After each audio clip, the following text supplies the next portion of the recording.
झण्डै 4 दशकदेखि सत्ताको साँचो गुमाइरहेका सीमित अनुहारहरू आज इतिहासमा छुटेका छन्।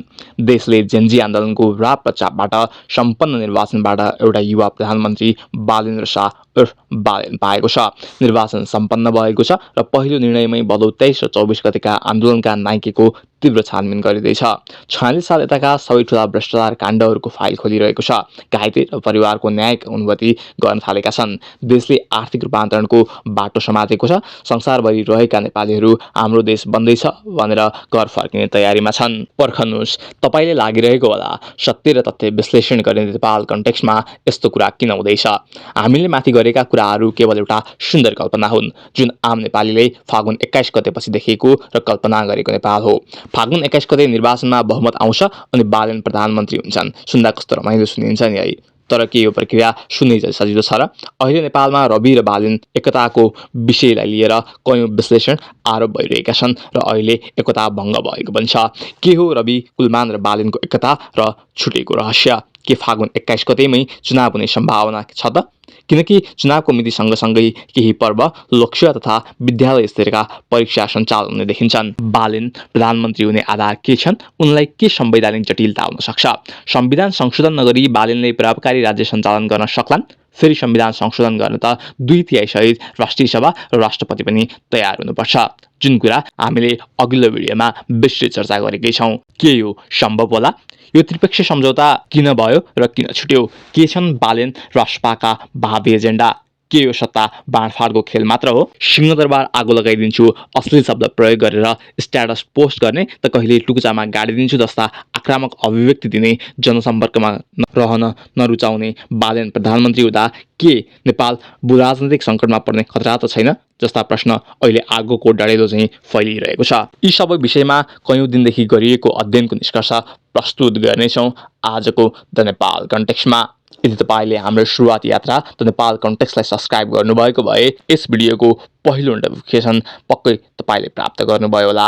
नेपालको इतिहासमा युवा जमातले गरेको सबैभन्दा ठूलो आन्दोलन भदौ 23 र 24 गतेको थियो भन्दा फरक नपर्ला। तर आन्दोलनपछि अझै हरेक नागरिकले वैकल्पिक शक्तिको खोजी गरिरहेका बेला प्रमुख वैकल्पिक शक्ति भनिनेहरू नै विभाजित भएर अलग अलग पार्टी स्थापना गरे। हरेक स्वतन्त्र नेपाली जो रवि, बालेन, कुलमानहरूको आदिसँगै जाउन् भन्ने चाहन्थे। अर्को साम्पाङले श्रम संस्कृति पार्टी खोले। पश्चात उनको पहिलो एजेन्डा नै अरूलाई गाली र विरोध गरेर जनलहर निकालेर भावी प्रधानमन्त्री बन्ने चाहिँ देखिन्छ। कुलमान घिसिङले उज्यालो नेपाल पार्टी स्थापना गरी अघि बढे। बालेन पनि नयाँ पार्टी स्थापना गर्ने हल्ला फैलिरहेकै बेला रवि धरोटीमा रिहा भएपछि सम्झौता गरी रवि र बालेन एकता भएको समाचार आउन थाले। रवि र बालेन बीच 7 बुँदे सम्झौता भएको छ। सँगै अहिले कुलमानसँग पनि एकता गरिएको छ, जुन एकता अहिले भङ्ग भएको व्यापक प्रचार छ।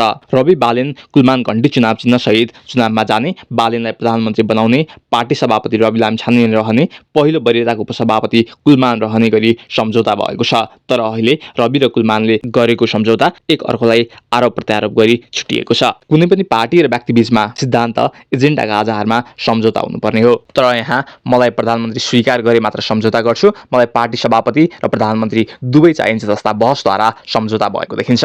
यसरी सिद्धान्त, एजेन्डाका आधारमा नभई सत्ता र पदका आधारमा भएको यो सम्झौता कति दिन टिक्छ हामी पनि हेरौँला नि भन्दै विपक्षी दल र तिनका कार्यकर्ताहरू दाउमा छन् र तीव्र आलोचना भइरहेकै बेला कुलमानले राष्ट्रपात छाडेका छन्। तर बालेनले प्रधानमन्त्रीको भावी उम्मेद्वार बनाउँछौ भनेपछि मात्र सम्झौता गर्नुका पनि केही कारण होलान्। जस्तै बालेन पेशाले इन्जिनियर र र्यापर पनि हुन्। उनका विगतका अन्तर्वार्ता हेर्दा उनी एक भिजनरी लिडरका रूपमा परिचित छन्। बालेन युवाहरूमाझ अझ लोकप्रिय छन् वा यसरी भनौँ युवाहरूका आशा र भरोसा हुन् बालेन दाइ। जब मानिसको कुनै पनि कुराप्रति एक्सपेक्टेसन हाई हुन्छ, उक्त कुरामा मानिसले चेन्ज पाए तापनि सेटिस्फाई हुँदैन। त्यसैले यदि बालेन सांसद मात्र भयो भने उनले सांसदमा बोलेर आवाज उठाउने र विरोध गर्ने अलावा कुनै पावर हुँदैन, जसले बालेनको आलोचना र लोकप्रियता अझै तीव्र रूपमा घट्न सक्थ्यो। त्यसैले बालेनले प्रधानमन्त्री नै अफर गर्नुको कारण यो पनि होला। तर अब प्रश्न उठ्छ, के बालेन प्रधानमन्त्री भए देश चलाउन सक्लान्? काठमाडौँको एउटा महानगर चलाउनु र एउटा सिङ्गो देश चलाउनुमा आकाश जमिनको फरक छ। देश चलाउन कूटनीतिक चतुर्यता, धैर्यता र सामूहिक नेतृत्व चाहिन्छ। बालेन मिडिया फेस गर्न रुचाउँदैनन्, उनी वान वे कम्युनिकेसनमै रुचाउँछन्। के प्रधानमन्त्रीले यसरी देश चलाउन सक्छ? हामीले बालेनका सम्झौताबारे चर्चा गर्यौं। उनले देश चलाउन सक्लान् भन्ने विषय पनि कुरा गर्यौं। तर देश चलाउन प्रधानमन्त्री हुनु पर्ला अनि प्रधानमन्त्री हुन के गर्नु पर्ला र के आधार छन् चर्चा गरौँ है त। नेपालको संविधानको धारा 76 बमोजिम प्रधानमन्त्री बन्नका लागि सर्वप्रथम प्रतिनिधि सभाको सदस्य हुनुपर्ने अनिवार्य छ, जसका लागि बालेनले पहिले कुनै पनि निर्वाचन क्षेत्रबाट चुनाव जित्नु पर्यो। बालेन घण्टी चिन्ह लिएर चुनावमा जाने सहमति भएकाले राष्ट्रपाले कम्तीमा 138 सिट सहित बहुमत ल्याउनुपर्छ र दलका सबै सदस्यले सहमति जनाउनु पर्यो। सबैले सहमत नै हुन्छन् भन्ने 100% आधार के छ? राजनीतिमा सम्झौता र धोका पर्यायवाची शब्द जस्तै हुन्, जुन कुरा कुलमान राष्ट्रपाको सम्झौता भङ्गले पनि पुष्टि गर्छ। ओके, दलका सबै सांसदले सहमति जनाए। 79 सालको निर्वाचनमा 20 सिट ल्याएको दलले बालेनको लोकप्रियताकै कारण 118 सिट थप्न सक्छ होला र झण्डै 5 गुणा भन्दा बढी। यदि बहुमत ल्याउन नसके अन्य दलसँग गठबन्धन गर्नुपर्ने हुन्छ। यही नै संवैधानिक व्यवस्थाको बाध्यकारी अवस्था। गठबन्धन अनि गठबन्धनको पर्यायवाची जस्तै शब्द हो राजनीतिक अस्थिरता। राष्ट्रपा र बालेनका अन्य चुनौतीहरू। राष्ट्रपा र बालेनका मतदाता भनेका अधिकांश युवाहरू राजनीतिक पार्टीमा नलागेका स्वतन्त्र नागरिकहरू नै हुन् अनि अर्को साम्पाङ र कुलमानका मतदाता पनि एकै प्रकृतिका र सेम मतदाता भएकाले मत बाँडिन सक्ने खतरा छ। मानौ एउटा समूहमा आज खाजा के खाने भन्ने विषयमा छलफल भयो। 30% मोमो बने, 20% बिरयानी, 15% समोसा खाने निर्णय गरे। तर अर्को 35% चाउमिन खाने निर्णय गरेपछि अन्तिममा चाउमिन नै अर्डर गरियो। अर्थात् 65% चाउमिन नखाने भए तापनि उसले नै जित्यो। यसरी एफपीटीपी अर्थात् फर्स्ट पास द पोस्ट सिस्टममा यसरी मत बाँडिने खतरा प्रबल रहन्छ। अर्को चुनौती हो भौगोलिक जटिलता र शिक्षाको अभाव। नेपालका स्थानहरू अहिले पनि यस्ता छन् जहाँबाट फोन कल गर्न पनि नेटवर्क पुग्दैन, जसले गर्दा मतदातासम्म द नेपाल कन्टेक्स्टका आस्था ज्ञानवर्धक र चेतनामूलक सन्देश पुग्दैनन्। यस्तो भौगोलिक जटिलताका कारण उनीहरूमा शिक्षा र चेतनाको कमी छ र परम्परागत सोचमा नै मतदाता छन्, जसले गर्दा चुनाव र दलका नेता जीवहरूले विभिन्न आश्वासन मार्फत चुनाव जित्ने पक्का जस्तै देखिन्छ। रवि बालेन र कुलमान निर्वाचन क्षेत्र शहरी क्षेत्र जस्तै काठमाडौँ चितवन छन् अनि सामाजिक सञ्जालमा पपुलर हुनु र चुनाव जित्नु धेरै फरक कुरा हो। अर्को कुरा, रवि बालेन लगायतका अन्य नेताहरूको सामाजिक सञ्जालमा देखिने लोकप्रियता केही प्रतिशत 18 वर्ष मुनिका र विदेशिएका नागरिकहरू छन्, जो निर्वाचनमा सहभागी हुने हालसम्म कुनै व्यवस्था छैन। पुराना भन्ने दलहरूलाई यति सजिलै परास्त गर्न पनि मुस्किल छ, किनकि उनीहरूको दशकौं लामो समयदेखिको बलियो सङ्गठन र लोयल कार्यकर्ता छन्। मानौ बालेन प्रधानमन्त्री नै भए रे, अब गर्छन् चाहिँ के त? जेनजीका माग पूरा गर्ने मात्र एजेन्डा हो कि बालेनले संविधान संशोधन गर्न सक्लान् र? उत्तर हो, सक्दैनन्। किन? यस प्रश्नको उत्तर हामीले अघिल्लो भिडियोमा चर्चा गरिसकेका छौँ, हेर्न सक्नुहुनेछ। चुनाव हुन सक्ने सम्भावना कति? चुनावभन्दा केही दिन अघि होली छ, तर 48 घण्टा अघि देशभरि मौन अवधि तय गरिन्छ। एससी, लोकसेवा लगायतका विभिन्न परीक्षाहरूको मिति पनि चुनाव नजिकै देखिन्छ।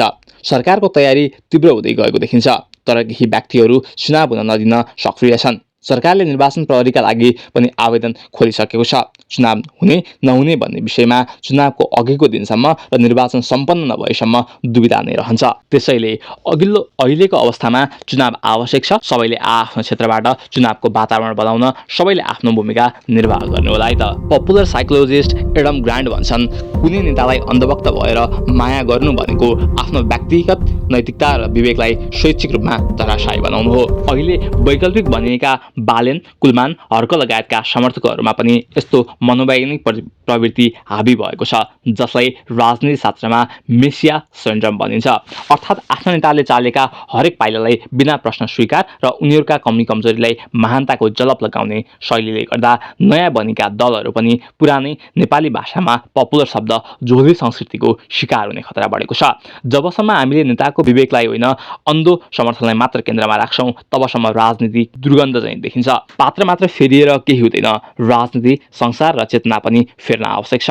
पात्र जो फेरिए पनि नेपाल र नेपालीलाई चाहिएको केवल सुशासन, विकास, स्वतन्त्रता, रोजगारी, शिक्षा, स्वास्थ्य, विकास, किसानलाई आवश्यक समयमै मल, सिँचाइ, पहाडी दूरदराज ठाउँमा बाटो, सञ्चार आदि सामान्य कुरा नै हुन्। र सबैभन्दा महत्त्वपूर्ण कुरा, सधैँ नेपाली झन्डा काँधमा राखी भन्न पाइयोस्, नेपाली वीर गोर्खाली, नेपाली हामी रहौँला कहाँ नेपाली नरहे। हस्त आजलाई द नेपाल कन्टेक्स्ट यति नै।